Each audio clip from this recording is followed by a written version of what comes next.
다시 말씀을 나누고자 합니다. 이 세상이 마치 모든 것인 것처럼 육에 속한 것만 쫓아가다가 마지막에 지옥 형벌을 받을 인생들을 향하여 복음을 전해서 구원을 얻게 하고 싶은 마음은 그리스도인이라면 누구나 가지고 있을 것입니다. 이런 간절한 마음으로 어렵게 입을 열어 복음을 전했을 때 마치 베드로의 전도를 받은 사람들이 마음에 찔려서 형제들아 우리가 어찌할꼬 한 것처럼 복음에 대해 진지한 관심을 가진다면 얼마나 좋겠습니까? 아마 복음을 전할 때 선뜻 믿겠다고 하는 사람들이 있다면 전하는 사람에게 보람도 있고 전도를 어렵게 생각할 사람은 하나도 없을 것입니다. 나를 생각해 주어서 고맙다거나 열심히 신앙생활을 하고 있는 모습이 보기 좋다거나 하는 이런 칭찬보다는 대부분이 핀잔과 놀림과 박해를 받게 됩니다. 당신 낯가림이나 잘하라고. 천국이 있는지 지옥이 있는지 죽어보지도 않고 어떻게 아느냐고 이런 이야기를 듣게 되고 뒤에서 비아냥거리는 소리를 듣기 쉽습니다. 이런 부정적인 반응을 대하다가 보면 복음을 잘 전할 수가 없습니다. 어느 순간 입을 다물고 있는 자신을 발견하게 됩니다. 그런데 우리가 알아야 할 것은 바울도 복음을 전하였을 때 전혀 결실을 맺지 못하는 경우가 많았다는 점입니다. 다메섹에서 예수님을 만나 회심을 하게 되었을 때에 즉시 회당마다 찾아다니면서 예수가 하나님의 아들이라고 전했습니다. 그는 벅찬 마음으로 자기를 만나주신 부활하신 예수님에 대해서 전했지만은 돌아온 반응은 바울을 살려두면 안 되겠다고 저를 처단해야 되겠다는 공모였습니다. 그래서 그리스도인들이 밤에 광주리에다가 바울을 담아서 성벽을 달아내려 간신히 도망가서 목숨을 부지할 수가 있었습니다. 예루살렘에 내려가서 또 자신이 만난 예수님을 열심히 유대인들에게 전했지만 한 명도 믿는 사람이 없었고 오히려 바울을 살려두면 안 되겠다고 그를 죽이려고 하는 그런 음모가 있음을 알고 그리스도인 형제들이 그를 그의 고향인 다소로 보호해서 보내줌으로 생명을 건지게 했습니다. 바울이 복음을 전할 때 나타난 놀라운 구원의 역사가 사도행전에 많이 기록되어 있지만 이것은 일상적인 이야기가 아닙니다. 오히려 복음을 전하라는 주님의 말씀을 따라 각종 어려움을 무릅쓰고 전하는 과정에 나타난 눈물과 고난의 작은 열매들이었습니다. 쉽게 말하면 10번 혹은 100번의 낚시를 던져서 겨우 한 마리의 귀한 고기를 얻는 것과 같은 것입니다. 한 영혼을 구원하는 것이 그만큼 어렵고 한 영혼이 구원을 받아서 하나님께로 나아가는 길이 그만큼 귀하고 중한 길이라는 것입니다. 그러므로 우리가 금방 열매가 맺히지 않는다고 해서 낙심해서는 안 됩니다. 우리들도 과거에 예수님을 몰랐고 주님을 알고 믿고 사는 사람들을 조롱할 때가 있었습니다. 어느 순간 하나님의 성령께서 내 속에 찾아오셨을 때에 믿음의 눈이 열림으로 예수가 그리스도라는 사실을 알고 우리가 그리스도인이 되었는데 그 기간이 적지 않게 많은 세월이 흘렀다는 점을 우리는 잊어버릴 수가 없습니다. 오늘 읽은 말씀을 보면 바울이 예루살렘에 올라와서 자신을 죽이려고 폭력을 행사하는 자들에게 원망도 하지 않고 자신도 그들과 다르지 않았지만은 오히려 그들보다 더 심했죠. 이 바울이 예수 믿는 사람을 죽이고 감옥에 가두고 이런 일들을 얼마나 열심으로 했습니까? 그런데 오늘 다메섹으로 예수 믿는 사람을 잡으러 가는 중에 부활하신 예수님께서 그를 직접 만나 주심으로 나사렛 예수가 하나님의 아들이라는 사실을 알고 믿게 되었다는 이 극적인 회심의 간증을 가지고 있었고 이것을 그들에게 전해 주었음에도 불구하고 이 극적인 간증 이야기를 듣고 감동받는 사람이 아무도 없었습니다. 오히려 더 이상 말을 듣지 않고 소리 지르면서 이러한 자는 세상에서 없애버리자, 살려둘 자가 아니라 하면서 떠들고 옷을 집어 던지고 흙먼지를 일으키면서 소란을 일으켰습니다. 히브리 말을 알아듣지 못하는 당시의 로마의 천부장이, 예루살렘의 질서를 유지하고 있는 거리에서 주둔하고 있는 이 천부장이 바울을 영내로 데려가라고 지시를 했습니다. 무슨 일로 바울에 대해서 유대인들이 그렇게 싫어하고 떠드는지 그걸 알도록 채찍질하여 신문하라고 명령했습니다. 병사들은 바울을 채찍질하기 위해서 가죽줄로 붙들어 맸습니다. 당시에 채찍은 가죽끈 끝에 쇠 조각이나 뼈를 매달았기 때문에 때리면 살점이 찢겨나가고 피가 낭자하게 흘러서 고통은 말할 것도 없고, 그 이후에 이 몸이 만신창이가 되어서 불구가 되거나 죽는 경우도 종종 있었습니다. 일단 고문부터 해서 죄를 실토하게 하려는 권력의 형포죠. 사회 질서 유지라는 명분으로 공권력을 이용한 아주 비인간적인 이 고문은 힘없고 애매한 일반 서민들에게는 저항도 못하고 억울한 고통을 당하기 일쑤였습니다. 그럼에도 로마 제국 안에 있는 보통 사람들은 그 사람이 죄수라고 여겨지면 신문할 때에 채찍질을 해도 법적으로 문제를 삼지 않았습니다. 예수님도 십자가에 못 박히시기 전에 로마 군인들에게 채찍질을 당했습니다. 유대인이기 때문에 전혀 문제가 되지를 않았던 것입니다. 천부장이 보기에 바울이 길리기아 다소 출신으로 품위 있는 헬라어를 사용하는 지식층에 속하는 사람처럼 보여도 그가 유대인이라는 사실을 알고는 채찍질을 해서 죄를 받아야 되겠다는 생각을 한 것입니다. 천부장의 명령을 받은 백부장의 감독하에 병사들이 가죽줄로 바울을 붙들어 맸습니다. 아마도 치기 좋도록 등짝이 보일 수 있도록 기둥에 붙들어 맸을 것입니다. 바울은 꼼짝없이 심각한 채찍질을 당하도록 그러한 고난을 당할 처지에 놓이게 된 것입니다. 그런데 바울이 곁에 있는 백부장에게, 감독하고 있는 백부장에게 한마디 했습니다. 너희가 로마 시민 된 자를 죄도 정하지 아니하고 채찍질할 수 있느냐? 백부장이 바울이 로마 시민이란 말을 듣고 깜짝 놀라서 천부장에 가서 전했습니다. 천부장이 얼마나 놀랐는지 단숨에 달려와서 바울에게 물었습니다. 내가 로마 시민이냐? 내게 말하라. 만약에 로마 시민을 혐의도 밝히지 않고 재판도 거치지 않은 상태로 신문하려고 채찍질을 하게 된 사실이 밝혀지면 당장 그 직위에서 쫓겨날 뿐만 아니라 어떤 처벌이 내려질지 모르는 심각한 범법 행위로 여겼기 때문에 그렇습니다. 자기 인생 성공은 말할 것도 없이 그 인생이 끝장이 나는 겁니다.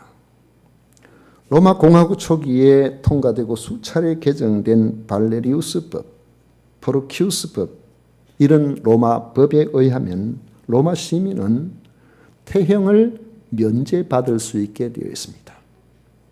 처음에는 자기가 나 법 판결되기 전까지는 나 때리지 마시오 하고서 상소를 하면은 그렇게 하도록 했었는데, 나중에는 로마 시민이라면은 상소를 하지 않아도 태형을 면제받을 수 있도록 되어 있습니다. 죄가 확정이 돼야 그때 뭐 때리든지 뭐 어떻게 할 수가 있다는 거죠. 사형에 처할 만한 이러한 범죄로 그가 자칫하면은 목숨을 잃을 이런 상황이 되었을 때에 그 혐의가 너무 억울하다고 그런 생각이 들면은 직접 황제에게 나는 재판을 받고 싶다라고 하면서 황제의 직접 재판을 요구할 수도 있었습니다. 그게 로마 시민입니다. 시민권을 가진 사람의 권리였습니다. 이것은 로마 제국 내에서 로마 시민권을 가진 사람의 특권이었습니다. 로마는 시민권을 통해서 로마의 시민을 철저하게 보호하려고 했던 것입니다. 로마 시민이냐고 묻는 천부장의 물음에 바울의 대답이 아주 단순합니다. 그러하다 그랬어요. 그렇다고 했는데 이 말 한마디에 천부장은 정말 로마 시민인지 증서를 한번 보여달라고 그 말도 하질 않았어요. 지금 붙들어 맨 것 자체만 가지고도 결격 사유가 되어 있단 말이죠. 오히려 자기도 로마 시민임을 자랑하고 있습니다. 나는 돈을 많이 들여 이 시민권을 얻었노라. 이렇게 했어요. 이 천부장의 이름은 23장 26절에 보면은 글라우디오 루시오로 밝히고 있습니다. 글라우디오 루시오로 밝히고 있는데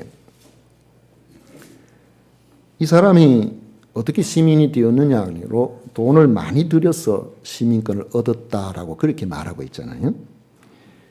로마의 세 번째 그 황제인 칼리쿨라 황제가 아주 젊어서 황제가 됐는데 황제가 되고 난 다음에 로마 시민들의 인기를 얻기 위해서 로마 시민들이 좋아하는 인기 정책만을 계속 발굴해서 폈습니다.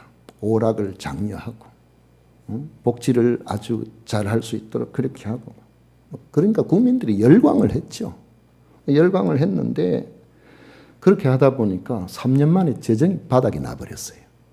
재정이 바닥이 나니까 그 높은 인기가 한순간에 다 사라져 버렸습니다. 인기가 사라지니까 결국 황제 위신은 떨어지고 결국 4년을 채 있지 못해서 피살되고 맙니다. 그 다음에 네 번째 황제가 그를 이어서 황제가 된 사람이 글라우디오라는 황제인데 주후 41년에서 54년까지 황제를 한 사람입니다. 글라우디오가 황제가 되긴 됐는데 재정이 없어요. 돈이 없어요. 그러니까 국가의 재정을 확충하기 위해서 돈이 많은 부자들에게 시민권이 없는 그런 사람들은 돈을 주면은 시민권을 주는 이러한 정책을 일시적으로 펼쳤던 것이죠. 그러니까 아마 이 루시오라는 이 사람도 돈이 제법 많았던 모양이죠. 그래가지고 돈을 들여서 시민권을 산 것으로 그렇게 보이는데 그렇게 시민권을 얻은 사람에게는 로마 시민으로서의 성을 부여하는데 황제의 성을 받은 겁니다. 글라우디오 루시오라는 이런 이름으로 지금 여기 보여주고 있는 것이죠. 그러니까 자기는 나는 돈을 많이 들여가지고 나 부자다 이거지. 돈을 많이 들여가지고 내 이 시민권을 얻었다. 그렇게 이야기하니까 그 말에 바울이 한마디 합니다. 나는 나면서부터다. 바울의 시민권은 천부장도 부러워할 만한 그런 시민권이었던 것입니다. 바울은 태어날 때부터 로마의 시민권을 가지고 태어났던 것입니다. 로마의 시민권은 초기에는 로마시에 살았던 본토인들 가운데서 자유인으로 태어난 사람에게만 주었습니다. 그러다가 로마가 점점 확장되면서 유력한 사람들에게 시민권을 같이 부여하기도 하려고 이제 그렇게 해 나가다가 점점 이제 시민권이 로마가 워낙 큰 제국이지 않습니까? 지중해를 중심으로 해서 보면은 북아프리카 그리고 지금으로 말하면 요르단 쪽을 통해 가지고 저 동유럽, 북유럽 전체가 로마 제국이니까 그 큰 제국을 움직이다 보니까 이제 로마 시민들의 수가 많아지게 된 것이죠. 그런데 로마 시민이 많다고 해도 전체에 비해서 보면은 로마 시민이 그렇게 많은 것은 아니었습니다. 당시에 로마 시민은 전체에서 한 500만 명 가까이 그렇게 되었습니다. 이때에 로마 시민권을 부여한 것은 국가를 위해서 혁혁한 공로가 있거나 국가를 위해서 큰 공헌을 한 그러한 사람들에게 시민권을 부여해 주기도 했는데 아마도 바울의 아버지나 할아버지가 길리기아 다소에 살고 있으면서 그 당시에 이곳에서 동방의 모든 침략으로부터 차단시키는데 크게 거의 뭐 우리가 그 역사에서 알고 있듯이 삼두 정치를 할 때 그 세 사람의 지도자 가운데 하나였던 푼페이우스라는 사람이 그곳에 있을 때 거기에 이곳에서 상당히 큰 힘이 되었던 것 같습니다. 그래가지고 그 아버지 때인지 할아버지 때인지는 알 수 없지만은 그래서 시민권을 준 것으로 그렇게 생각을 해볼 수 있습니다. 29절을 보면 신문하려던 사람들이 바울이 로마 시민이라는 사실을 알고는 다 물러가 버려요. 천부장도 그가 로마 시민인 줄 알고 또 그 결박한 것 때문에 두려워했다고 했습니다.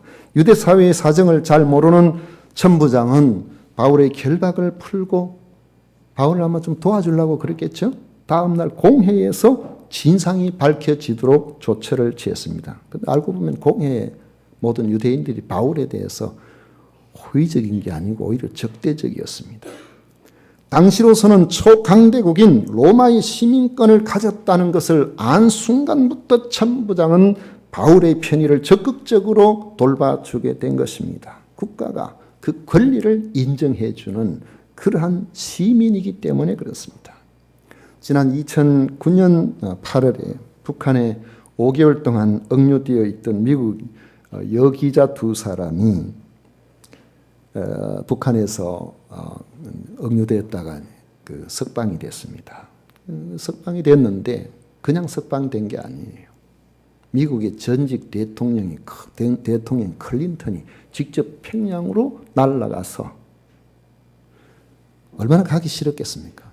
그러나 자기 나라의 국민이 억류되어 있기 때문에 그들을 구출하기 위해서 전직 대통령이 그곳에 들어간 겁니다. 혈통이 한 사람은 한국 사람이 한 사람은 중국 사람인데 그들이 가지고 있는 공통점이 하나 있습니다. 미국 시민권을 가지고 있는 사람이라는 점이죠. 그 점에서 그들은 미국 시민이었던 겁니다.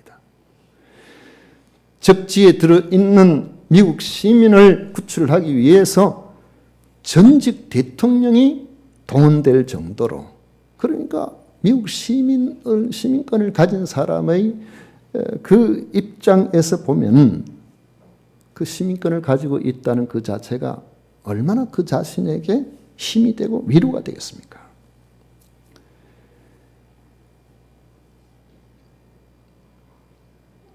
자국민이 위험한 상황에 놓이게 되면은 전직 대통령까지도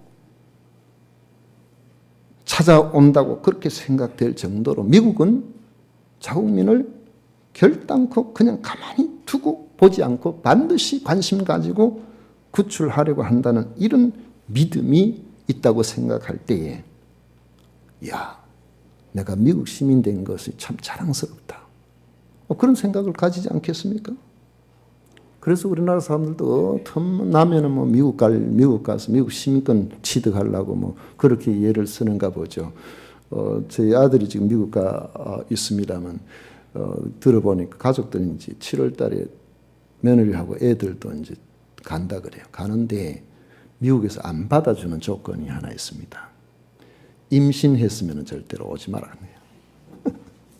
거기서 태어나면 미국 시민권을 줘야 되니까. 그게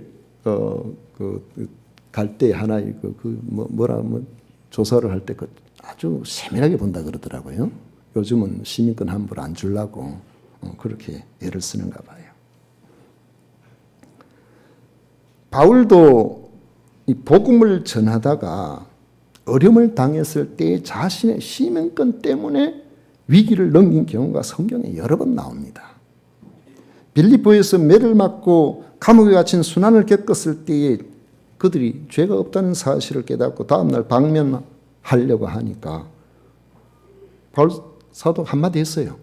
로마 사람인 우리를 죄도 정하지 않고 공중 앞에서 때리고 감옥에 가두었다가 이제 가만히 내보내주려고 하느냐. 그러니까 로마 사람이라는 사실을 알고 상관들이 벌벌 떨면서 쫓아와가지고 제발 이 일로 문제 삼지 말아달라고. 그래서 바울 사도를 정중하게 그렇게 보내주었습니다. 로마 시민권은 그 시대를 사는 사람에게는 자긍심과 자기를 보호하는 생명줄이 되었던 것이죠. 로마의 시민의 권리가 바울을 위경에서 여러 번 건져주었듯이 온전한 국가의 국적을 가지고 있는 사람에게 우리는 평소에는 이게 중요한지를 모르고 그렇게 살고 있지만은 사실은 많은 혜택을 우리가 받고 살아가고 있습니다. 우리나라에 살지만은 외국인 등록조차 안 돼 있는 불법으로 거주하는 그러한 사람들은 걸리면 언제든지 붙잡히면은요, 그 사람들 추방됩니다. 그들의 자녀들은 무슨 죄가 있습니까? 부모 따라왔는데. 우리나라에서 태어나도 마찬가지예요. 기초생활보장 안 됩니다. 의료보험 혜택 고사하고 학교도 보낼 수가 없습니다. 심지어는 무국적자로 그 아이들이 무슨 죄가 있습니까? 그 아이들을 감금을 시켜버려요. 그리고 기회만 되면은 추방하려고 그렇게 한다는 말이죠. 우리는 추방될 데가 없어요. 왜? 이 나라 국적을 갖고 있으니까. 우리는 아이들 학교 안 보내면은 문제가 됩니다. 그런데 그 사람들 학교를 보내고 싶어도 국적이 없으면 학교를 보낼 수가 없습니다. 바울은 잠깐 사는 인생이지만 로마 시민권이 얼마나 유익한지를 경험했기 때문에 영원한 생명을 사모하는 사람이라면 영생을 주시고 보호하시고 누리게 하시는 천국 시민권을 그렇게 사모한 것입니다. 빌립보서 3장 20절에 보면 그러나 우리의 시민권은 하늘에 있는지라 거기로부터 구원하는 자 곧 주 예수 그리스도를 기다리노니 했습니다. 이 땅에서도 국적이 없는 사람은 불이익 그리고 감금 추방의 불안을 떨 수밖에 없는 것처럼 하늘나라의 시민권이 없는 사람의 장래가 얼마나 불안하겠습니까? 만약 우리가 예수 그리스도를 믿어서 구원을 받음으로 영원한 생명을 얻어서 천국에 갈 수 있다는 이런 확신을 가지고 있기 때문에 그런 것이지, 만약 이거 없다고 생각해 보십시오. 내일 우리가 어디가 있습니까? 사고를 만났을 때, 문제가 있을 때, 늙었을, 병들어 죽게 되었을 때 나의 영혼은 어디에 가 있을까요? 그게 먼 미래의 이야기가 아니라는 것입니다. 우리 앞에 놓여 있는 문제는 순식간에 내게 다가오는 문제인 것입니다. 예수님은 천국 시민권을 가지지 못한 인생에 대해서 바깥 어두운 데에서 쫓겨나 거기서 슬피 울며 이를 갈게 되리라고 성경이 여러 차례 말씀을 하셨습니다. 천국 시민권을 가지지 못한 그런 사람의 절망을 성경은 영원한 사망과 불심판으로 결론 짓고 있습니다. 반면에 천국 시민권을 가진 사람으로서 바울은 그 소망을 한번 경험하고 하나님께서 허락하신 천국의 환상을 그가 보고 난 이후에는 이 세상에 대한 미련을 별로 갖지를 않았습니다. 빌립보서 1장 23절은 내가 그 둘 사이에 끼었으니 차라리 세상을 떠나서 그리스도와 함께 있는 것이 훨씬 더 좋은 일이라 그렇게 하고 싶다라고 말하고 있습니다. 그러나 자기에게 맡겨주신 사명 때문에 주어진 삶의 고난이 와도 천국 시민으로 살 그날을 바라보면서 이 땅의 고난을 기꺼이 이기고 최선을 다하며 살아갔던 것입니다.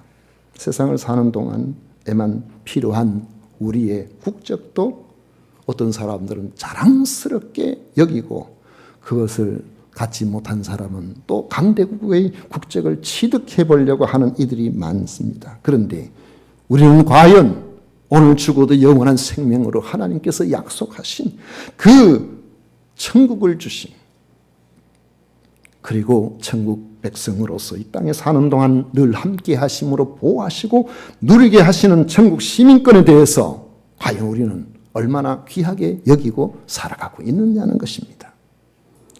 바울은 천국 시민권을 주시는 예수님을 얻기 위해서 자신의 모든 것을 배설물로 여겼다고 고백했습니다. 빌립보서 3장 8절에 보면 또한 모든 것을 해로 여기면 내 주 그리스도를 아는 지식이 가장 고상하기 때문이라 내가 그를 위하여 모든 것을 잃어버리고 배설물로 여기면 그리스도를 얻기 때문이라고 말씀하고 있습니다. 이 시민권은 예수님을 믿음으로만 얻는 권리입니다. 예수님을 믿을 때 죄사함을 받고 이 시민권을 얻게 됩니다. 이 시민권을 가진 사람은 예수님의 권세로 사탄의 권세를 물리칠 수 있습니다. 이 시민권을 가진 사람은 천국에 들어갈 권세를 갖게 됩니다. 이 시민권을 가진 사람은 천국의 복락의 권세를 누릴 수가 있습니다. 여러분, 예수님을 구주로 믿고 예수님을 더욱 깊이 알기를 원하신다면 바울처럼 믿음으로 사는 것 때문에 이 땅에서 당하는 고난은 천국 시민권을 가진 사람이 마땅히 감당해야 될 의무라고 생각하고 그 외로움, 그 고초, 어려움을 이겨내셔야 됩니다.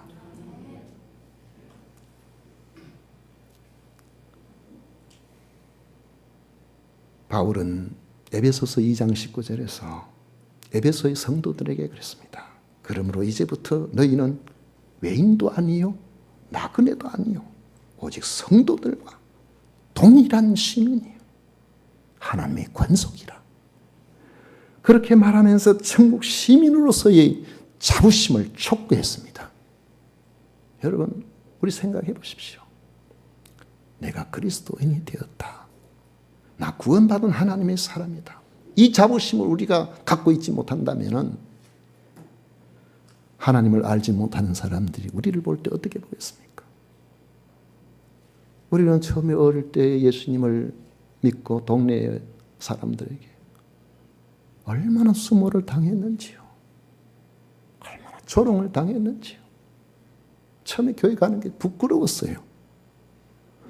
하나님께서 나를 부르셨다는 그 부르심에 대한 이런 확신이 있기 때문에 뒤돌아가지는 못하는데 교회 다니면 뒤에서 손가락질하고 조롱하고. 예수님 믿는 사람들 중에 잘난 사람이 없었거든요. 다 시원찮은 사람들. 세상 사람들이 볼 때, 세상적 관점에서 볼 때 그래 보여요. 저도 그 중에 한 사람이니까. 그런데 어느 순간에 맞아. 이 길이야말로 천지 만물을 창조하신 그 창조주를 따라서 사는 길이다. 그 창조주 하나님이 우리를 지명하여 내가 너를 불렀다. 그렇게 말씀하셨고 내가 창조주 하나님의 자녀가 되었다는 이 사실에 대해서 믿음이 들어오기 시작하면서 성경책을 조그마한 거 사가지고 가슴속에 넣어가지고 안 믿는 척 하면서 그렇게 다니다가 시뻘건 거 크다란 걸 사가지고 이렇게 들고 다녔었어요. 그것 때문에 세상에서는 여러분 외로움이 많잖아요. 친구들도 떠나가고 계모임도 안 되고 그렇게 해서 외롭게 그렇게 지나죠. 그러나 그것은 구원받은 하나님의 사람들이 마땅히 감당해야 될 그런 의무라는 것이죠.